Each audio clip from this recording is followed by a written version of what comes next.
What's going on, YouTube? I just got a few minutes to make a video here. I was kind of bummed because I had a really good one. I took this final drive off a Takeuchi TL10, and you can maybe see where they had broken a bar and continued to run it. The housing here, you can see where it's eat up, was basically, or the final drive here was basically welded to the housing. I had to cut it off with a grinder, and then the housing had several pretty bad holes in it that I had to weld up and patch up. But I recorded the whole video on the YouTube app to upload it, and then it failed to upload, and now I've lost the video, and that machine has been out of here for a while. So don't have that one, but what I am going to do is a real quick video on tools that I recommend for people that are staying in this line of work. I had a request for that. And somebody was asking about this 195. I've had it for, I want to say, close to 2 years now, and it gets run every day. Starts in the cold just fine. Doesn't run, doesn't overheat. It does great. There are days when I run it maybe 30 minutes just on a little quick job, and there's been plenty of days where that thing has run, on and off all day on a 12, 14-hour day. So it's been an awesome machine. I've got no complaints really about it. So some of the things that I would recommend for someone who is going to stay in this line of work, first would be a decent set, and mine are Sunex, so I say decent. You don't have to have the most expensive thing out there, but a good set of torque adapters. And I got some metrics in the truck too, but these are awesome. And it comes with your conversions here, but not even just for your torque wrench, but even kind of like as a crow's foot, when you have to get in between, two things you can't get a socket on, but you can get that on and then get your ratchet or extension in there. Those are really, really handy. So everybody ought to have a good set of torque adapters. And the next thing would probably be, this is from Gear Wrench. I'm sure other people make them. I've had really, really good luck with Gear Wrench stuff though. Ratcheting tap and die set. And this, I did not buy the master set because I have a set of Matco tap and dies, and this actually comes with I think these, yeah, so that will go in here, and then you can use all of your regular tap and dies. You don't have to buy their tap and dies to work with that. So that makes things a lot quicker. I'm a huge fan of anything that makes the job go faster. When you're working for yourself especially, time is money, so whatever can make it go quicker. When you're starting out, basically any screwdriver set that you buy from Harbor Freight or Lowe's or a tool truck, or it doesn't matter, is going to get you by. For me personally, I really prefer to have a ratcheting screwdriver with all the different bits. I'm missing a few, as you can see, but Mac actually makes this now in the RBRT. So if I was going to spend the money on this now, I definitely would spend a little more and get the RBRT kit. Here's another from Mac. Part number is worn off, but stud pullers. These things will save you lots of time. I actually used one when I did the starter on this John Deere Gator over here. If you're going through the bottom to do those, they're a huge pain. But I couldn't get a socket on it to get the bolt out, but I could get this on the thread side of the bolt and back it out enough to get it by hand. So that worked on that, saved me a lot of extra work.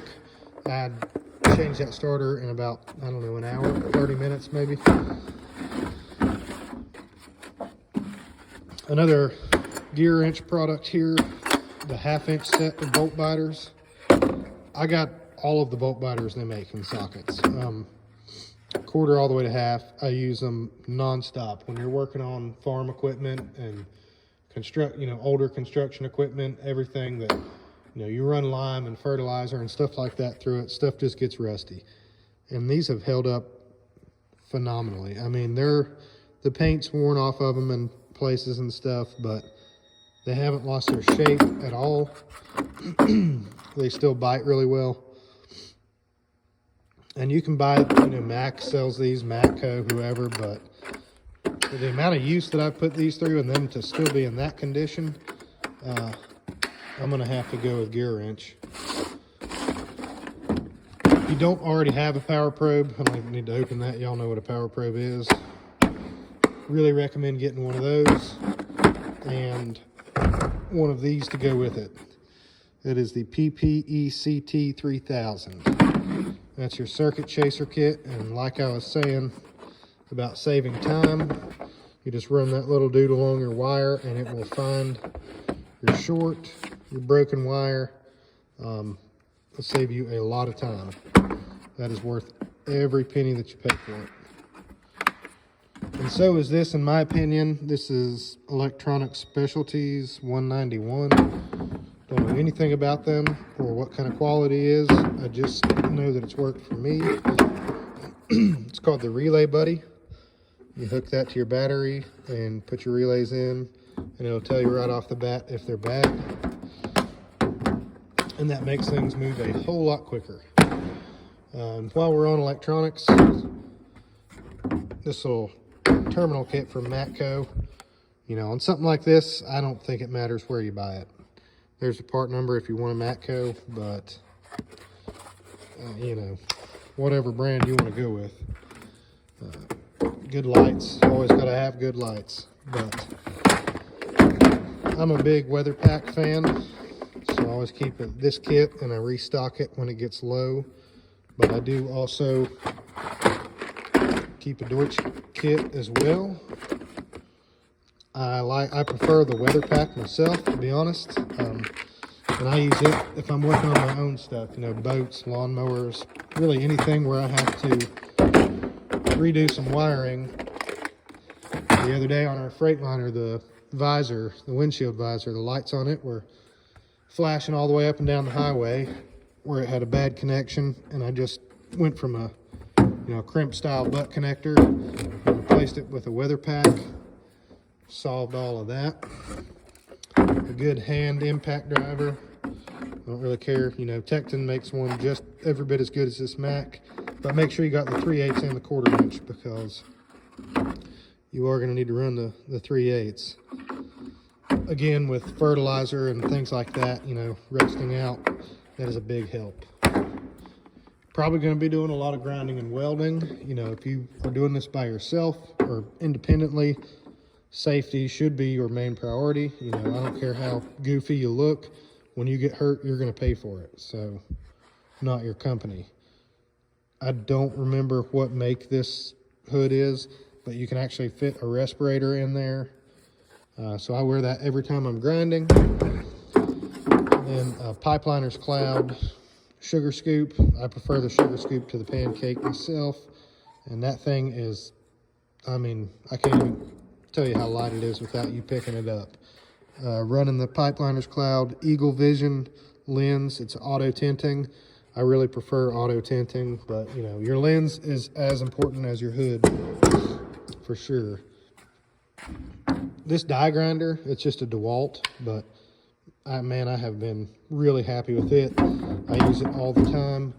I don't know if I showed in another video or not, but I run the Flex Volt grinder here, and the only complaint I have about that is the Flex Volt batteries are super high, and I had a brand new one go out in like a month on me, so I was kind of pissed off about that. Other than that though, I love that grinder. I like that I can run a 7-inch disc or blade on it. Here's most of the sockets. One thing I'll say about sockets, you know, you can get away on cheap impacts and cheap chromes as long as you don't put them on an impact. But one thing you can't really get away with cheap, and I tried to because I bought the gear wrench kit, is hex, Torx sockets. But especially when you get into the 1/4 inch. And these are all Blue Point now. I bought the 87 piece kit from Blue Point. but I'm probably going to try to pick up as soon as I can figure out where I can actually buy them without a tool truck. I think Grip Edge is the company. They're RPT, and they're supposedly the company that makes Max RBRT, and they're selling them a lot cheaper now.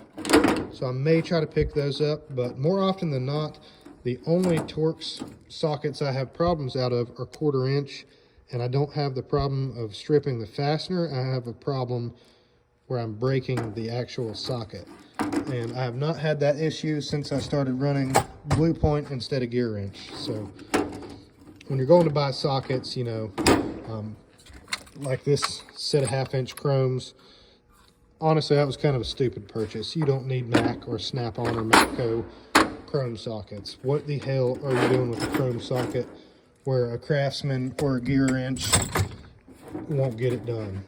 You know, a chrome socket's a chrome socket in my opinion. Most of my stuff, as you can see, really is impact. All the way up to 3 inch I keep on the truck without skipping. The other thing with sockets is if you need them one time, I would recommend buying them.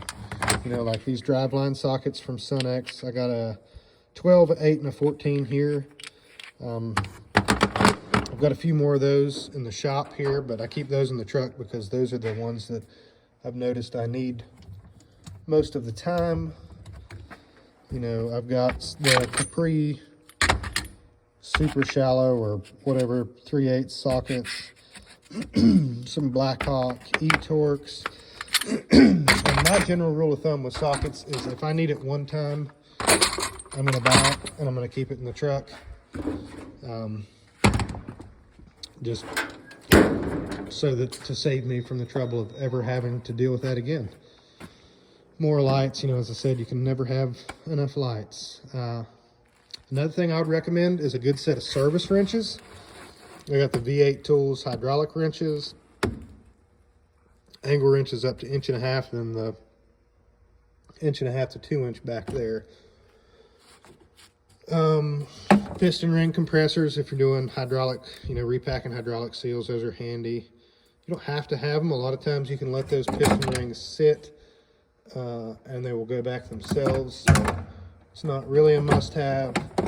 Again, on this kit, you know, repacking hydraulic cylinders, it just makes things easier and quicker. A good, decent set of brass punches and a brass hammer to go with them. You're going to do a lot of bearings and seals and things like that where you need to hammer them, but you got to be gentle. So brass is the way to go there. And, oh, a good 3/8 impact. I use my 3/8 10 times more than I use my 1/2 inch. If I'm not changing a tire, I'm probably not using my 1/2 inch impact. But I use this baby non-stop. As you get more into more in-depth kind of projects, you know, beyond tires and oil changes, you're going to want a good 3/8. It's going to save you a lot of time and money. I keep a good bore scope in here. It's kind of that, and a ratchet is the only Milwaukee thing I have. Don't use them that much, but when you need them, they're handy. Let's see if I can think of anything. All of this is probably stuff that you're going to have within your first year. You know, 1/4 up to 1/2 inch stuff. Files, screwdrivers, hooks, and picks. You'll need some crimpers for your weather pack. Those are Astros. They've been good. And can't really think of anything else in here that you wouldn't have inside of your first year.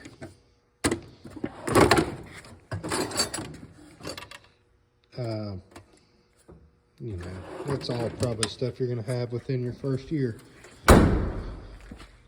Back over to this side. The other thing, if you're going to run a truck, I would consider keeping a shitload of hydraulic fittings and adapters because, you know, you don't know if you're going to need JIC, British, what the heck you're going to need. There's so many different things now. I'm going to get that out and do a review on it later on this week. That's my hydraulic test kit. I'm not going to get it out now because I don't feel like fooling with all that, but I will get it out in my gauges and everything. I really recommend having one of those. The further you move into this line of work, it's going to really make your life easier. And that's my jumbo crow's feet, impact rated. Really recommend those. Aside from that, I think most of this stuff is, this whole section is different gear pullers, different sizes, 3-jaw, 4-jaw, big, small, and the bearing driver. All of that is stuff that I would recommend having for sure. But other than that, you know, without tearing the whole truck apart and looking at everything, I think that's really it. If there was anything you guys saw or want to see that I didn't show you, just let me know and I'll be happy to do a video on that. I had somebody ask where I got my experience from and education. I don't have any education as far as schooling. It's all come from, you know, just doing this since I was about, I don't know, really doing it since I was about 10 years old and being around it my entire life with my dad and my granddad. You know, running a nursery and cattle, we've always had equipment and trucks and things like that. We've always worked on them ourselves. So, you know, everything from like this dump truck that I just got running to this old Kubota offset tractor. It's kind of like a little garden tractor offset so you can run over your crops. Started out in hydraulics on these tree spades. As you can see, we got plenty of these Dutchmans. They're awesome spades. I think the best spade on the market. But repacking cylinders and rebuilding manifolds and stuff like that, you know, a big diesel John Deere pump, and then our irrigation equipment. That's where I got a lot of my welding knowledge, TIG welding on aluminum pipe, you know, and then from trailers to turning plows. It's just a little bit of stuff we got sitting around our shop we're not using right now, but you grow up around, you know, skid steers and excavators and dozers and diesel trucks, you know, all the way from a 250 up to a Peterbilt. I mean, and you don't have anybody to work on the stuff for you, nobody to call that's going to run out here and fix it, so you just kind of learn to do it yourself from doing it. I think that education is great, and anyone who has the option to go to a school or a program is, you know, you should jump on that. That's a great opportunity. But I don't think anything is more valuable than hands-on, you know, on-the-job training. If you have an opportunity to jump in the truck with somebody and go to work, I think that's the best thing to do. And then, you know, take a night class for welding or hydraulics or diagnostics, whatever it is you want to do. But I think really that the on-the-job training is really the best thing that there is, because everything in school is going to be based on, like, in theory, this is what should go wrong and this is how you fix it. And in reality, you see some messed up stuff that shouldn't happen, or according to your book shouldn't even be possible, and then you have to troubleshoot it and figure out how to fix it and get it back up and running. So, you know, there's I don't know, I think that hanging around these older guys, these people that have done this stuff for 50 years, you know, and never called anybody, just figured it out themselves, that's your best bet. But I really appreciate you guys watching. Let me know in the comments what kind of video you want to see next, or a review or a how-to. From now on, when I record how-to videos on stuff we get broke down, I'll make sure to do it on my phone, not the YouTube app, so I don't lose them anymore. But thank you all again for watching. I appreciate it. Hope everybody has a good day, and let me know what you want to see next time. Thank you.